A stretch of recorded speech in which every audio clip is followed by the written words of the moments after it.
Iran America युद्ध अपने चरम पर है। ईरान ने अब नए तरीके से हमले करने शुरू कर दिए हैं और अमेरिका का भूत बना दिया है। सोचिए, इस वीडियो में विस्तार से बताऊंगा कि कैसे मिडिल ईस्ट में अमेरिका के लिए कब्रिस्तान बना दिया है। सोचिए, उसके एक एक एयरबेस को, एक एक फैसिलिटी को निशाना बनाया जा रहा है।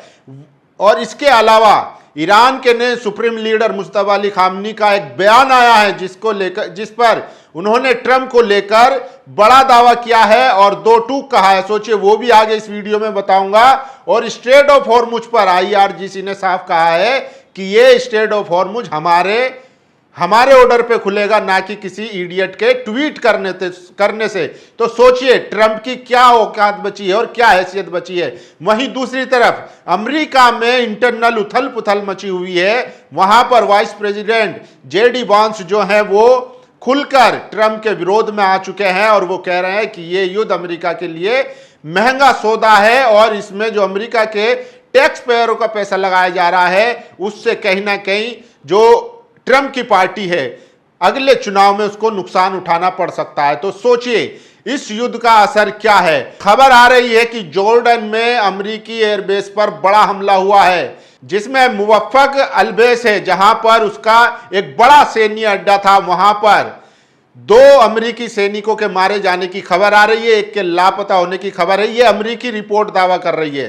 सेंटकॉम जो है, जो अमेरिका का डिफेंस मंत्रालय है, उसने इस बात की पुष्टि की है। सोचिए, और ये लोग कितना झूठ बोलते हैं और कितने आंकड़े छिपाते हैं, ये आप सब जानते हैं। सोचिए, जिस तरीके का ईरान ने हमला किया है उसमें लग रहा है कि कई सौ सैनिक उसके मारे गए हैं। वीडियो हम नहीं दिखा सकते हैं क्योंकि बहुत ही विचलित करने वाला वीडियो है और यूट्यूब की भी गाइडलाइन होती है, इसलिए वो दृश्य हम नहीं दिखा सकते। बस स्क्रीनशॉट के जरिए इन आग की लपटों को उठते हुए आप इससे अंदाजा लगा सकते हैं कि किस तरीके से एक ही बेस पर 40 से ज्यादा मिसाइलें मारी गई है। और सोचिए, अब तो नई खबर आ रही है, ये दावा किया है वॉल स्ट्रीट ऑफ जर्नल ने कि ईरान ने अपनी जो स्ट्रेटेजी थी वो बदल दी है।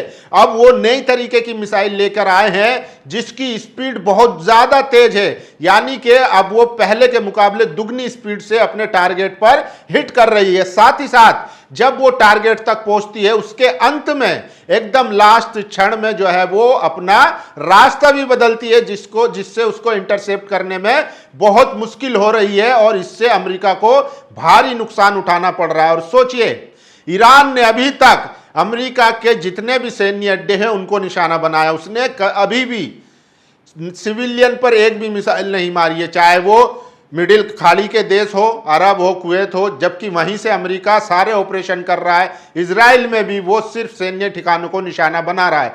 अमेरिका क्या कर रहा है? अमेरिका उसके उलट कर रहा है। वो ईरान में आम लोगों पर, शहरों में अपनी मिसाइल बम बरसा रहा है। सोचिए, ईरान में भी काफी लोगों की जानें गई हैं और ट्रंप ने यह खबर मिलने के बाद जब उसके सैन्य ठिकाने पर अड्डा हुआ है, ट्रंप ने फिर से कहा है कि हमले और तेज कर दिए हैं। सोचिए, तो ये युद्ध अब अपने चरम पर पहुंच चुका है। पिछले 48 दिनों का जो युद्ध था वो कुछ नहीं था, उसके मुकाबले दुगनी रफ्तार से, दुगनी तीव्रता से और दोगुने एग्रेशन के साथ ये युद्ध लड़ा जा रहा है। ईरान ने कसम खा ली है कि अब अमेरिका को इस नक्शे से मिटाकर ही दम लेंगे।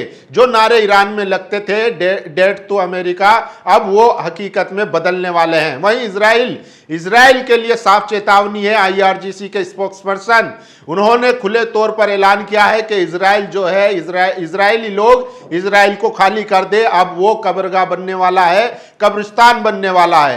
तो ईरान और अमेरिका और इजराइल का युद्ध अपने फुल एक्सेलेरेशन पे है। और साथ ही साथ सोचिए, वॉल स्ट्रीट जर्नल जो है ये दावा कर रहा है कि ईरान के पास नई तकनीकी मिसाइल है और उसने ये भी दावा किया है इसके साथ ही कि चाइना और रशिया उसको सपोर्ट कर रहे हैं और वो नई मिसाइलें दे रहे हैं। सोचिए, हमने आपको खबर दिखाई थी, ईरान के पास नई इंटरकॉन्टिनेंटल मिसाइल जो है वो पहुंच चुकी है जिनकी क्षमता 10,000 किलोमीटर की है। सोचिए, ईरान इससे पहले युद्ध में अपनी क्षमता दिखा चुका है जब उसने यूके के बेस से जब एक अमेरिकी जेट उड़ा था और जो 4,500 किलोमीटर दूर था उस पर अपनी मिसाइल साधकर उसने बता दिया था कि हमारी रेंज में हर कंट्री है, चाहे यूरोप हो, जो भी अमेरिका की मदद करेगा, इजराइल की मदद करेगा, वो हमारी रेंज में है, हमारे निशाने पर है। तो अब ईरान के पास जो नई मिसाइल आई है उससे साफ पता चल रहा है कि उसने पूरे मिडिल ईस्ट में तबाही मचा दी है। अब अगला निशाना जो है उसने जॉर्डन पर लगाया है। जॉर्डन में उसके बेस की धज्जियां उड़ा दी है और तस्वीरों से ऐसा लग रहा है कि जैसे कई अमेरिकी सैनिक जो है वो मारे गए हैं। सोचिए, इसके साथ ही साथ ईरान के नए सुप्रीम लीडर मुस्तफा अली खामनी साहब ने नया बयान दिया है जिसमें वो कह रहे हैं कि ट्रंप जो है बिल्कुल बेकार है, नाअहल है और उसकी बात का कोई भरोसा नहीं है। सोचिए, मुस्तफा खामनी साहब इस डील के पहले ही कह चुके हैं कि मैं इसलिए राजी हुआ हूं क्योंकि हमारे राष्ट्रपति मसूद पेजेशकियन ने गारंटी ली थी कि अमेरिका इस डील के बाद, सीज फायर के बाद कोई उल्लंघन नहीं करेगा।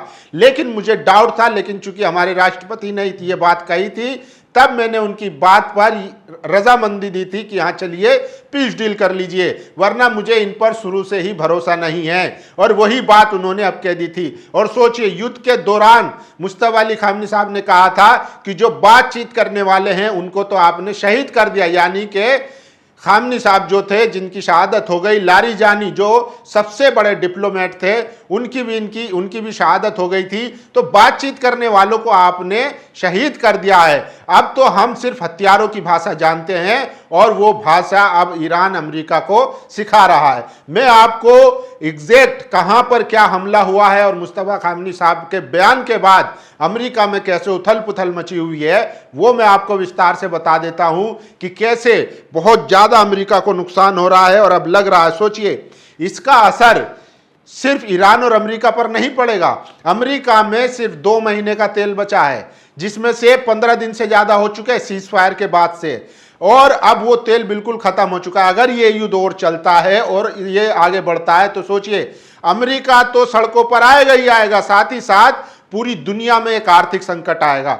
सीज फायर के दौरान जो क्रूड ऑयल था उसकी कीमत घटी थी, अब फिर से युद्ध शुरू हो गया है। अगर ये कीमत बढ़ती है तो देश में एक बड़ी जो है आर्थिक संकट आने वाला है। सोचिए, 48 दिन के बाद जो है तमाम दुनिया ने अपने जो स्टोर थे, जो उसका एनर्जी स्टोर थी, चाहे वो ऑयल हो, गैस हो, वो सब अब खर्च कर चुके हैं। अब किसी के पास कोई स्टोरेज बचा नहीं है। सोचिए, खासकर भारत की बात करें तो भारत में एक बड़ी संकट जो है वो आर्थिक देखने को मिलेगी, इसके साथ अमेरिका में भी। तो इस युद्ध का बड़ा असर जो है वो देखने को मिल रहा है। और सोचिए, अमेरिका ने ईरान में चाबहार जो पोर्ट था जो ईरान ने इंडिया को दे दिया था, उस पर भी हमला किया गया है और भारत की तरफ से कोई जवाब नहीं आता है, उस पर कोई बयान नहीं आता है। ये मैं नहीं कह रहा हूं, पीट हेगसेथ ने ईरान के चाबहार पोर्ट की एक तस्वीर शेयर की है जिस पर उस पर मिसाइल और बॉम्ब हिट करते हुए दिखाई दे रहे हैं। तो सोचिए किस तरीके से आज हमारी डिप्लोमेसी है, ये भी सबसे बड़ा सवाल है। और सबसे बड़ा सवाल ये है कि आखिर ये युद्ध रुकेगा कब और इस युद्ध के जो नतीजे हैं वो कितने खतरनाक और भयावह होने वाले हैं। देखिए, एक एक करके मैं आपको खबर बता देता हूं। ईरानी मिसाइलों ने जॉर्डन में अमेरिकी सैन्य ठिकानों को निशाना बनाया है। ईरानी मिसाइलों ने लक्ष्य तक पहुंचने से पहले कई रक्षा मिसाइलों को चकमा दिया। इसके बाद अमेरिकी सैन्य परिसर में भीषण विस्फोट और आग लगने की सूचना है। दावा किया जा रहा है कि अमेरिकी सैनिकों के रहने वाले क्वार्टर पर सीधा हमला हुआ है। प्रारंभिक रिपोर्ट के अनुसार इस हमले में 2 अमेरिकी सैनिकों की मौत होने का दावा किया गया है। दावा नहीं है, ये तो अमेरिका का जो रक्षा मंत्रालय है उसने ये बात कबूली है।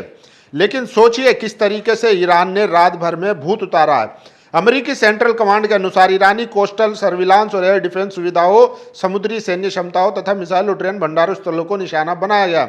अमेरिकी सेना का दावा है कि इन हमलों का उद्देश्य ईरान की सैन्य क्षमताओं को कमजोर करना है। सोचिए, तो ये लोग जो हैं सैन्य क्षमता कमजोर करने के बहाने ईरान के सिविलियनों को निशाना बना रहे हैं।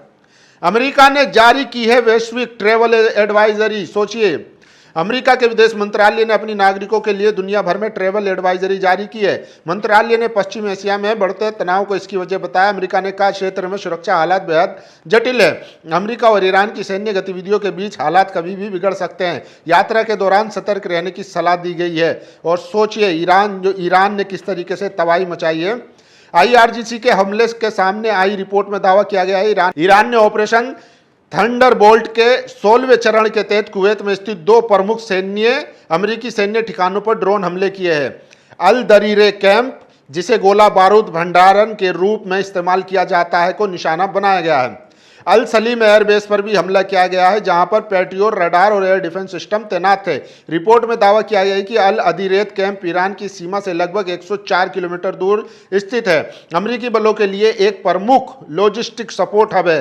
वहीं अल सलीम बेस को पश्चिमी एशिया में अमेरिकी सैन्य अभियानों के लिए प्रमुख ट्रांजिट गेटवे बताया गया है। तो सोचिए, ईरान ने IRGC ने, और देखिए मुस्तफा खामनी साहब का बड़ा बयान है। उन्होंने कहा है, ईरान के सुप्रीम लीडर मुस्तफा खामनी ने कहा कि अमेरिका ने बार बार समझौते का उल्लंघन किया है। उन्होंने कहा है कि ट्रंप के हस्ताक्षर की कोई कीमत नहीं है और उस पर भरोसा नहीं किया जा सकता है। जॉर्डन में 2 अमेरिकी सैनिकों की मौत। ईरानी मिसाइल और ड्रोन हमले में जॉर्डन के मुवफ़्फ़क़ सोल्टी एयरबेस पर 2 अमेरिकी सैनिक मारे गए हैं, कई सैनिक घायल हुए हैं। सोचिए, ब्लैक हॉक हेलीकॉप्टरों को भी नुकसान हुआ है। रिपोर्ट के अनुसार जॉर्डन में अमेरिकी ठिकानों पर हुए हमलों में कई ब्लैक हॉक हेलीकॉप्टर भी क्षतिग्रस्त हुए। इसके बाद अमेरिका ने दुनिया भर में अपनी नागरिकों की सुरक्षा की चेतावनी एडवाइजरी जारी की। और सोचिए, अटलांटा और अमेरिका के अन्य शहरों से जो यात्री इतिहाद की फ्लाइट से भारत लौट रहे थे, उनकी फ्लाइट कैंसिल हो गई है। अगले 24 घंटे में इतिहाद की फ्लाइट उपलब्ध नहीं है या फिर फुल है। यहाँ चर्चा है कि ईरान जो है दुबई पर भी हमला कर सकता है। और ये वो तस्वीर है जिसमें कहा जा रहा है कि ये चाबहार पोर्ट की तस्वीर है, जो भारत का था। ईरान ने भारत को दे दिया था काम करने के लिए, उसको अमेरिकी सेना ने निशाना बनाया। सोचिए, आप क्या उम्मीद कर सकते हैं जब भारत के 3 नागरिकों की मर्डर हो जाता है, हत्या कर देता है अमेरिका, उस पर सवाल नहीं पूछा जाता। तो ये तो सोचिए, ईरान ने चाबहार पोर्ट दिया था, इस पर क्या ही सवाल होगा। तो हमारी विदेश की नीति ऐसे काम कर रही है। और सोचिए, ये युद्ध जिस लेवल पर अब लड़ा जा रहा है, इस लेवल पर पूरी दुनिया में आर्थिक संकट आने वाला है और जिसका असर भारत पर भी पड़ेगा। आप लोगों की क्या राय है? क्या भारत से अमेरिका और इजराइल को सपोर्ट करना महंगा सौदा है, या भारत की जो नॉन अलाइनमेंट वाली जो पॉलिसी थी सालों से, उस पर रहते तो बेहतर था? आप लोग अपनी राय जरूर दीजिए। शुक्रिया। नेशनल दस्तक की आपसे गुजारिश है कि अगर इसको बचाना चाहते हैं तो नेशनल दस्तक को सब्सक्राइब करने के लिए रेड कलर के सब्सक्राइब बटन को दबाएं, फिर बेल आइकन की घंटी दबाएं। नेशनल दस्तक को बचाने के लिए बहुत जरूरी है कि हर खबर को शेयर करें, लाइक करें, कमेंट जरूर करें।